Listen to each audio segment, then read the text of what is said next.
sentro sa mga sinasabi ninyo, sa mga sinasabi nila. Tila Brigada! Tila Brigada! Tila Brigada! Oras natin mga kabrigada, 8:25, yan ang aga. Nga, good morning, anay ito natin mga suki, nga nakatunin na 93.5, Brigada News FM Tacloban. Nga, sugad man gapon na natin mga Facebook Live viewers, good morning. Tila Brigada! Tila Brigada! Alright, mga kabrigada, inin iton sa kongresista, may pag-isumpay iton mga senior citizens. Iton United Senior Citizens Party List. Pagka may dainin gusto nga igproponer ighaon na diha kamara may pag-isumpay iton universal pension. Iton sangguni ang nakatatanda no ngan daycare center baga plano gaw gihapon nga ma-materialize din na Pilipinas. O panginanuon naton itong detalye may pag-isumpay hini. Tila Brigada! Tila Brigada! Kung sa Tacloban, dito sa Tacloban sa region nito, maraming lumalapit sa amin dito mga senior citizen. Umaabot na nila ng 75, 80, yung iba minsan niya 80 na.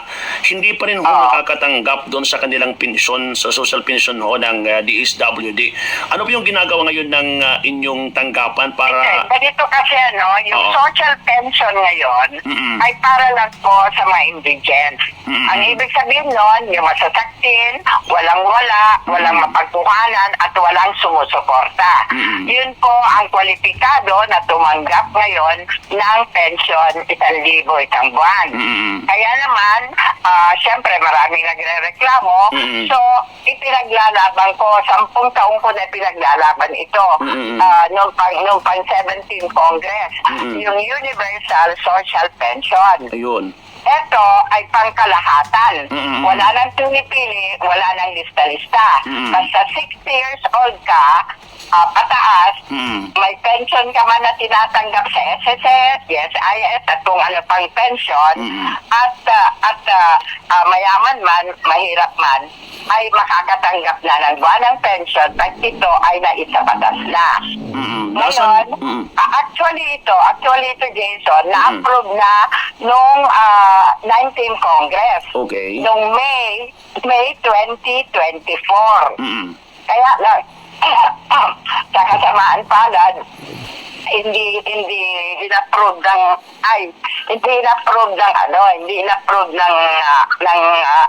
Senado. Hindi na-approve sa Senado. So, nung pagpasok namin ng 20th Congress ngayon, ngayon, tinano namin, pinirefile ko ulit. Okay. At marami naman kaming mga authors, pinirefile namin ulit at aprobado na sa Committee on Senior Citizens na ako ang chairperson. Oo, nandun na sa APRO. Kasi noon, ang na-approve kasi ng 19th Congress ay 500. At yun na ang may pondo. Pero nagmakasakali lang kami, ginawa namin sa committee, mga members, ginawa namin na 1,000. So ngayon, tinitingnan kung mahanapan ng pondo yung isa pang 500. Pero kung hindi, yung 500 na lang ang pa-approve. Mas mahalaga yung ma-approbahan na at mas madali magpataas. Opo. Kaya kung yun ang yan ang status. And bago kami magbakasyon itong March, I hope at pakiusap ko naman sa ating mahal na speaker at saka sa ating mahal na chairman ng appropriation na sana ma-aprobahan na sa Kongreso bago kami magbakasyon itong Marso. Ayan, sana ho.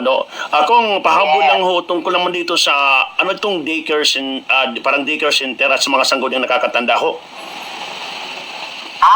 Oo, yung sanggol niya ay nakatatanda kasi mahalaga na may boses naman ang mga nakatatanda sa lahat ng konseho.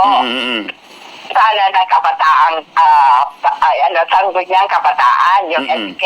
Oo. Oo, dapat naman may sangguniang nakatatanda. Oo, maganda ho yan, oo. Nag-file ako, nag-file ako ng batas na ito, para sa gano'n, pag barangay election, mapapasama na pag naisa batas ito, mapapasama na ang sangguniang nakatatanda, at ang boboto sa atin ay mga matatanda. Okay. Yun. So para Yun. magkakaroon ng boses yung matatanda sa barangay mismo at Yes, para ma-address kasi yung problema nila. Yes, importante kasi na magkaroon ng boses ang mga seniors sa barangay, sa municipal, sa city at saka sa provincial. Para naman sa ganon, yung representative nila, yung nabotohan, ay may makikipaglaban sa kanila, sa kanilang karapatan, kapakanan, at mga problema na mapag-usapan sa konseho. Ayan, napaganda kung ano yan. Bill, Yes. kung sana mapasa kasi para magkaroon ng boses Yes. yung ating mga senior sa barangay, sa Lahat ng munisipyo, konseho. yun. Oo. Oo. At saka, isa pa, yun namang Senior Citizen Center, ay yun yan, Senior Citizen Daycare Center. Siyempre, meron tayong Children's Daycare Center, di ba? Opo. So, dapat lang naman na merong Senior Citizen Center sa lahat ng barangay. Ayun, At opo. dito, at least yung mga nagtatrabahong ng anak at naiiwanan mag-isa yung nanay o tatay, ay mapag-iwanan sila. At saka yung mga wala namang ginagawa sa bahay, pwede din sila pumunta doon para maalagaan sila, ma-check up sila, at magkaroon sila ng activities buong araw para hindi naman sila maulyanin. Maging duty, maging busy sila, maging active sila, Oo. para hindi sila maulyanin. Oo.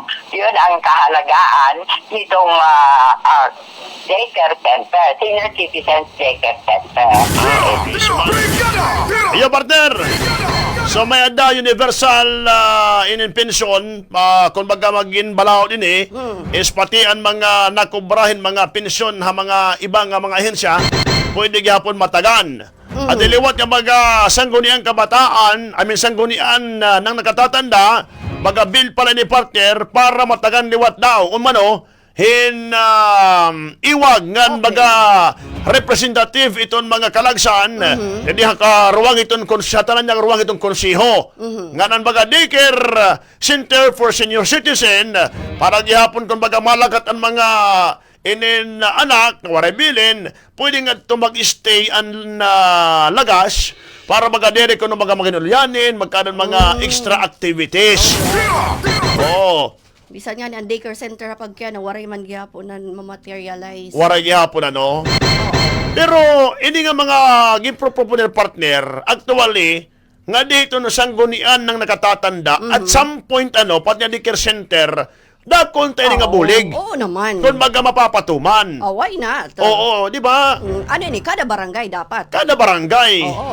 Baga daycare center hiya. Sunwari, baga may kung baga papadida. Senior naman. Kung baga waray bili naman, ay pwede nga ito yung baga bili nito. Baga basa-basa, may dito mga kuwan.